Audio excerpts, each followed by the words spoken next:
వాక్యములో మనము చదివిన వేద భాగములో మనము చూస్తే ఇస్సాకు ప్రయత్నము చేస్తూనే ఉన్నాడు. గెరారు దేశములో వచ్చినప్పుడు అక్కడ ఒక రాజు వచ్చి మా దేశమును వదిలి వెళ్ళిపో అంటాడు. నువ్వు అక్కరలేదు ఇక్కడ అంటాడు. దేవుడు నిన్ను ఎంతగానో దీవించాడు కదా, నువ్వు మా దేశమును వదిలి వెళ్ళిపో, ఎందుకంటే నువ్వు బలిష్ఠుడివి, నువ్వు బలవంతుడివి, నువ్వు ఇక్కడ ఉంటే మమ్మల్ని ఆక్రమించుకుంటావు, వెళ్ళిపో అని అన్నాడు. ఎందుకు ఇస్సాకు అంత బలవంతుడయ్యాడండి? ఎందుకు ఇస్సాకు అంత రిచెస్ట్ పర్సన్ అవుతున్నాడు, ఎదుగుతున్నాడు? సంఖ్య బలములో, కుటుంబ బలములో ఎదుగుతూ ఉన్నాడు. ఎవరు ఆపలేకపోయారు. ఆ రాజు కానీ భయపడ్డాడు, వీని దగ్గర ఇంత రాబడి ఎలాగొస్తుందబ్బా అనుకున్నాడు. వీళ్ళ సైనికులు ఇంత పెద్దగా మారిపోతున్నారే, ఇంత జ్ఞానంగా వీళ్ళు ప్రవర్తిస్తున్నారే అని ఆశ్చర్యపోయాడు వాడు. కుళ్ళు పుట్టుకొచ్చింది వానికి. ఒకరు ఎదుగుతూ ఉంటే కుళ్ళు కదా. ఒక కుటుంబంలోనే కుళ్ళు పుట్టుకొచ్చే సాతానుడు ఉంటాడు. యాకోబు ఎదుగుతే ఏశావుకు గిట్టదు, ఏశావు ఎదుగుతే యాకోబుకు గిట్టదు. మన కుటుంబాలలో లేదా? ఒకళ్ళు ఎదుగుతే ఒకరికి గిట్టదు. అయితే దేవుని ఆత్మతో ఉన్నవారు, దేవుని ప్రణాళికలతో ఉన్నవారు ఒకరు ఎదుగుతే ఒకరి యందు ఆనందించువారుగా ఉంటారు. చెప్పండి ఆమేన్.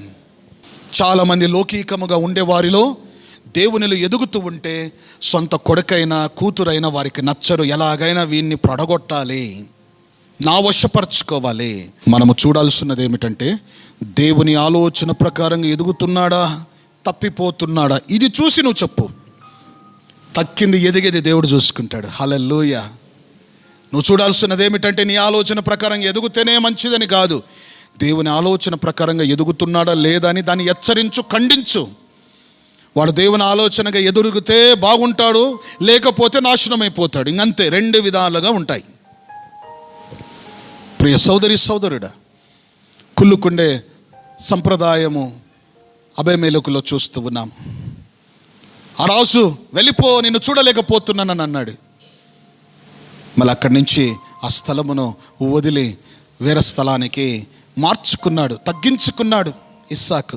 కావాలంటే యుద్ధమాడి గెలవచ్చు, కావాలంటే యుద్ధమాడి సాధించుకోవచ్చు. ఈరోజు చాలామందిలో ఏముంటుందంటే యుద్ధమాడి గొడవాడి దక్కించుకోవాలి ఏదైనా అనుకుంటారు. మళ్ళీ ఆ రాజుతో దేవుడున్నాడా, ఇస్సాకుతో దేవుడున్నాడా? చిన్న గొడవలు, పెద్ద గొడవలు, విపరీతమైన గొడవలు, నష్టానికి కూల్చే గొడవలు, మేలుకు దారి తీసే గొడవలుగాను ఉంటాయి,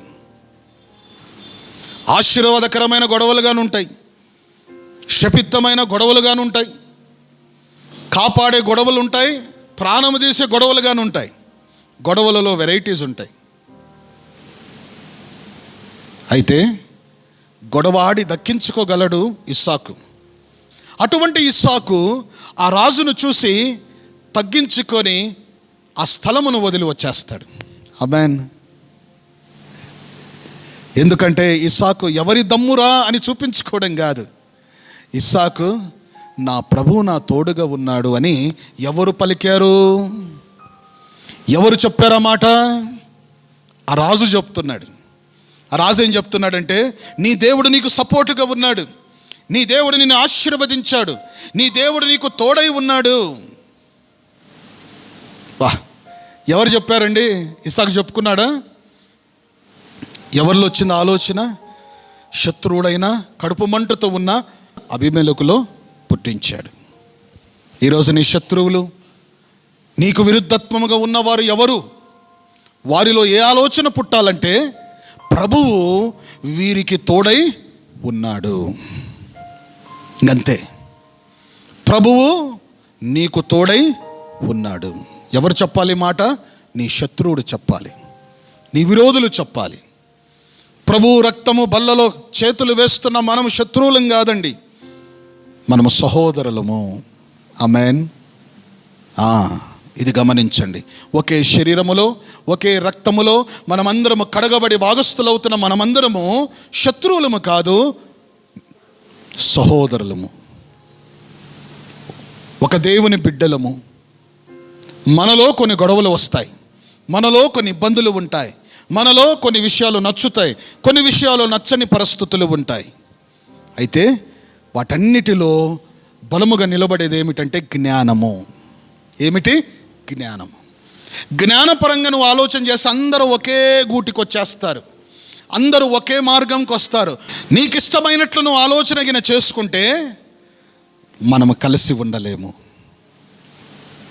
మన కుటుంబమైనా మన వ్యక్తిగత జీవితమైన దేవుని జ్ఞానముతో నింపబడినప్పుడే నువ్వు బలంగా ఉంటావు, నువ్వు దీవించబడతావండి.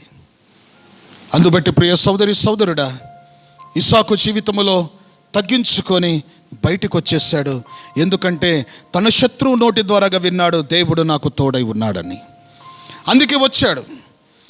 తర్వాత నీళ్లు కావాల్సి వచ్చాయి, నీళ్ళు అవసరమైంది వారికి.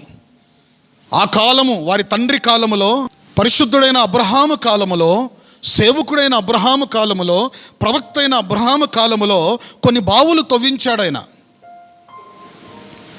అయితే ఫిలిష్తీయులు వాటిని ఆక్రమించుకున్నారు. ఇప్పుడు ఇస్సాకు వాటి దగ్గరకు వచ్చాడు. ముయ్యబడిన బావులను త్రవ్వాలనుకున్నాడు. సాతానుడు కొన్ని విషయాలు నీ జీవితంలో మూసివేస్తాడు.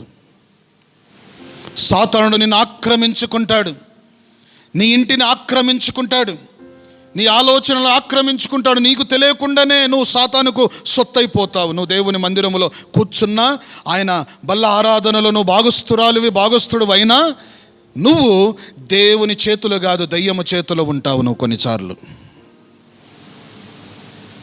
నువ్వు అనుకోవచ్చు నేను ప్రభు సావాసములో ఉన్నాను అని. కాదు, నువ్వు దేవుని సావాసములో కనబడుతున్నావు, కానీ నీ కంట్రోల్ అంతా సాతాను సావాసములోనే ఉంది. అందుకన్నాడు పరీక్షించుకో పరీక్షించుకో పరీక్షించుకో అని అంటున్నాడు. ప్రియ సోదరి సోదరుడా, బావులను స్వాధీనపరుచుకున్న ఆ శత్రువుడు వాటన్నిటిని మూసేశాడు. ఎందుకు మూసావురా పనికి మాలునోడా? దైవజనులు త్రవ్వినవి, దేవుని బిడ్డలు దర్శనము కలిగి త్రవ్విన బావులను మరలా నువ్వు మూసేస్తావా? ఎంత వ్యతిరేకత నీలో ఉంది. ఒకళ్ళు మంచి కార్యము చేస్తే దాన్ని నువ్వు ఆపేస్తావా? ఒకడు మంచి పని చేస్తే దాన్ని చెడగొడతావా? ఒకడు మేలు చేస్తూ ఉంటే దాన్ని నలగొడతావా? ఎటువంటి చెడు ఆలోచన పెట్టుకొని ఉన్నవరా నువ్వు దరిద్రుడా? నీళ్లు త్రాగండి అని స్వచ్ఛమైన ఆ ఎడారిలో, నీళ్లు పుట్టని స్థలములో కష్టపడి అబ్రహాము సేవకులు ఆ బావులను తవ్వి మంచి నీటిని అక్కడ పుట్టించారు. వారి ప్రయాసమును చూసి దేవుడు నీళ్లను అక్కడ వచ్చులాగా దీవించాడు. అయితే ఉన్నాడు కదా, ఫిలిష్తీయులు ఏం చేశారు? వాటిని వాడుకోవచ్చు కదా. వారిలో ఎంత చెడు ఆలోచన అంటే, దేవుని బిడ్డలు త్రవ్వినవి మేమెందుకు త్రాగాలి? అబ్బా, ఎంత నిష్ఠ! దేవుని బిడ్డలది మాకు అనవసరము,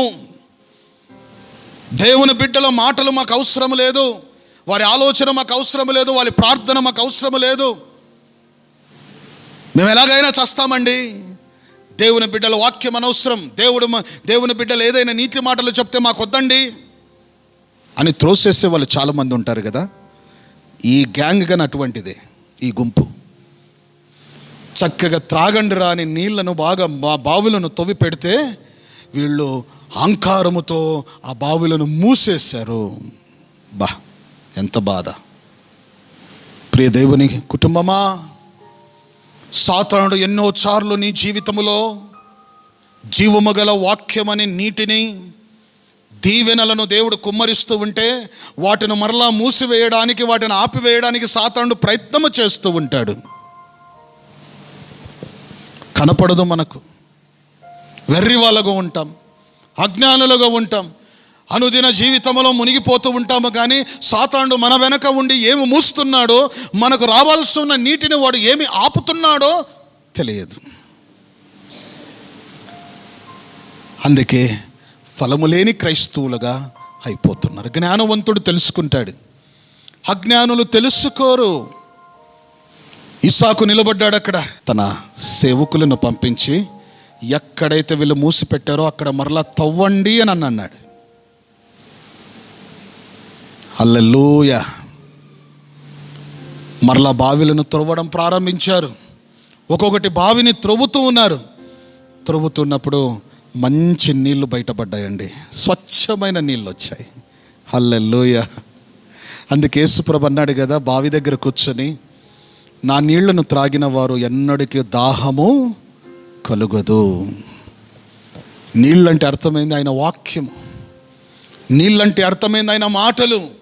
ఆయన మాటలను నువ్వు విని నేర్చుకొని ఆ మాట ప్రకారంగా నువ్వు బ్రతుకుతే నీకు ఎప్పుడు కొరత ఉండదు అని చెప్తున్నాడు అక్కడ. You never going to be thirst in your life. Plenty of water will be. సమృద్ధి కలిగిన జీవజలములను నేను నీకు ఇస్తాను. ఆ నీళ్లు త్రాగితే